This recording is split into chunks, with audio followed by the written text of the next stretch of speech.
My name is Linda, and I'm 50 years old now.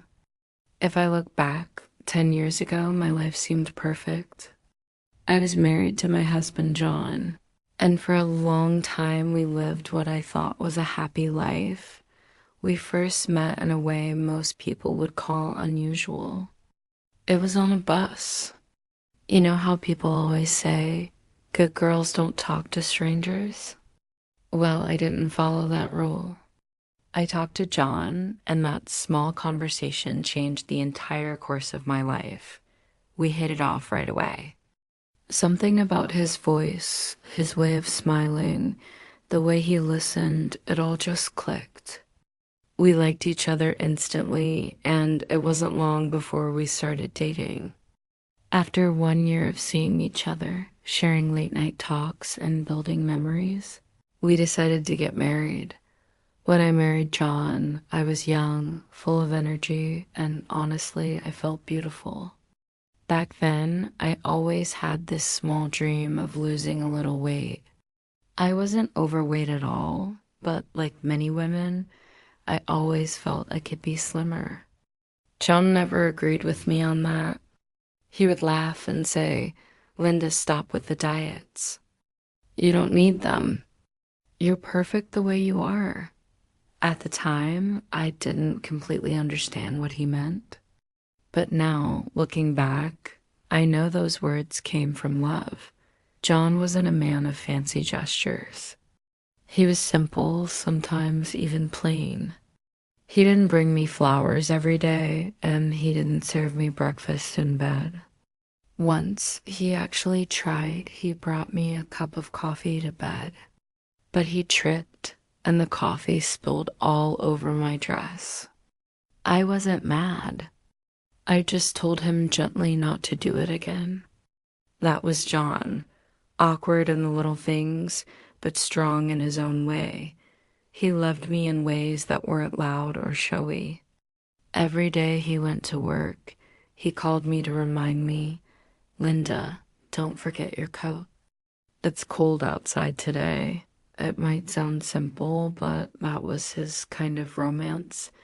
Together we raised two sons. John always taught them to respect me, to listen to me, and to value family. At first, John worked as a builder. Later, he climbed up the ladder, became a manager, and eventually, he even started his own company. With time and effort, we built a house outside the city. John told me I didn't need to work. Take care of the house, take care of the garden, he said. So I did. I planted flowers, grew vegetables and fruit, and filled our home with life. Our boys grew up, started their own families, and before long, I became a grandmother. Our granddaughter's name is Emily. She brought so much joy into our lives. John adored her. He was always happiest when she was around. But then, life took a turn. One day, our older son told us he would bring Emily over for the weekend. I was excited, but John suddenly said, I can't. I have to work this weekend. I was surprised.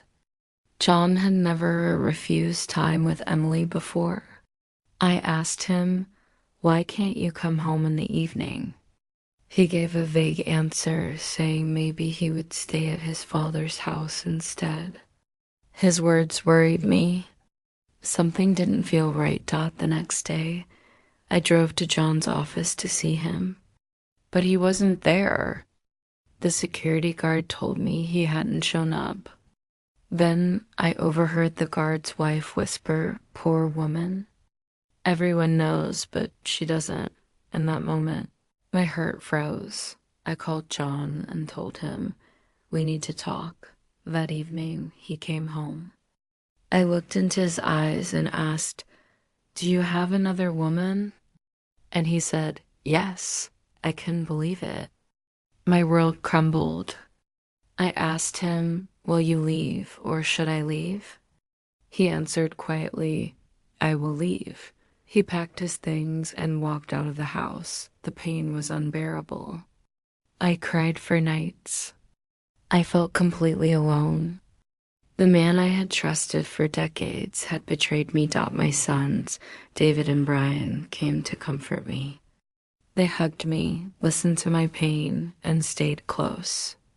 I told them, your father left me, but he is still your father. Please respect him. Days turned into weeks. The sadness stayed. Nights were the hardest. I couldn't sleep. I lost weight, and I forgot how to smile. Then, one day, my friend Susan came to see me. She told me, Linda, come with me. I want to show you something. She took me to a children's hospital. The children there had cancer. They were so sick, yet many of them were smiling. Their mothers stayed by their sides, caring for them day and night. Susan looked at me and said, Linda, look at these women. They face real struggles every day. Your pain is deep, but compared to theirs, maybe it's something you can rise above. That visit changed my life. I started helping at the hospital. I found sponsors to pay for the children's treatments. Slowly, helping others brought me back to life. I smiled again. Years passed. 10 years, to be exact. Then, one Women's Day, I was expecting my sons to come visit. Instead, the door opened and there stood John. He looked old, tired, and worn down. His voice trembled as he said, Linda, can I stay here? I looked at him and said, this is your house too. He sat down and tears filled his eyes. I'm sorry. Please forgive me. Later, Susan told me that John's new wife had left him. She had lied to him. The child she had wasn't even his. Now he was alone. I didn't know what to do. Could I forgive him? Could I forget the pain? John stayed in the guest room. He didn't talk much. I wasn't sure what he was thinking, and honestly, I wasn't sure how I felt. One evening, I cooked dinner. John came to the table and said, the food smells good, Linda. I didn't respond. I simply put the plates down. While we ate, he whispered, I miss your cooking. No one cooks like you. I wanted to smile, but I held back. You made your choice, John, I said after dinner. He tried to help with the dishes. I told him, no, I can do it. The next day, my sons came over. When they saw their father, they froze. Dad, what are you doing here? John lowered his head and said, I made a mistake. I hurt your mother. Now I want to fix it. David looked at me and asked, Mom, are you okay with this? I said softly, I don't know yet. Both David and Brian pulled me aside. Mom, you don't have to let him stay. We can take care of you. I nodded. I need time to think. That night, I couldn't sleep. My heart was torn. John had hurt me deeply, but he had also been a good father. He worked hard for our family. Could people really change? Could I trust him again? The following morning, I looked outside the window and saw John fixing the garden fence. He looked older, slower, but he was still working hard. I stepped outside and said, John, you don't have to do this. He replied, I want to help. This is still my family. A few days later, Emily came to visit. When she saw John, she ran straight to him. Grandpa, she shouted, hugging him tightly. His face lit up with joy. It was the first time I had seen him truly happy in years.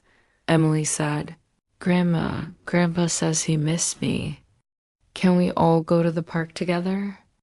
At first, I didn't want to, but Emily begged me. Please, Grandma. It'll be fun, so we went. Emily played on the swings while John and I sat on a bench. He looked at me and said, "Thank you for letting me come back, Linda." I answered, "I haven't decided yet, John." He nodded. "I understand. Take your time." "I'll wait." Days turned into weeks. John stayed in the guest room, helped around the house, and worked in the garden. One day, Susan visited me. She asked, "Linda, how do you feel about John being here?" I sighed. "I don't know. I feel angry, but I also feel sorry for him." Susan said, "You don't have to forgive him right away.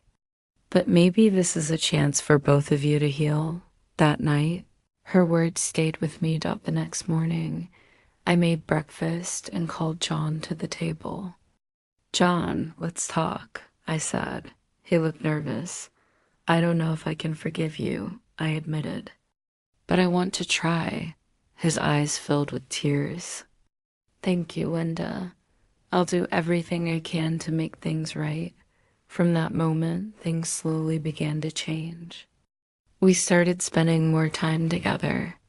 He apologized many times. He tried to show me he was different now. One day, I finally told him, "John, I will forgive you. But it will take time. You have to prove to me that you've truly changed." He nodded. "I will, Linda, I promise." And so, step by step, we rebuilt something. We laughed again. We talked again. We became friends again. I don't know what the future holds. But I do know this: forgiveness is not easy. It takes time, patience, and love. Maybe one day our family will feel whole again. Thank you for listening to my story. Linda's journey was filled with heartbreak, healing, and difficult choices. What do you think? Should she forgive John completely and let him stay? Or should she move on and focus only on her new life? I'd love to hear your thoughts in the comments. Your feedback means so much. It helps shape the next stories we bring to you. And if you enjoyed this story, please give it a thumbs up, share it with your friends, and don't forget to subscribe to A One Story Time. Tap the bell icon so you never miss another story.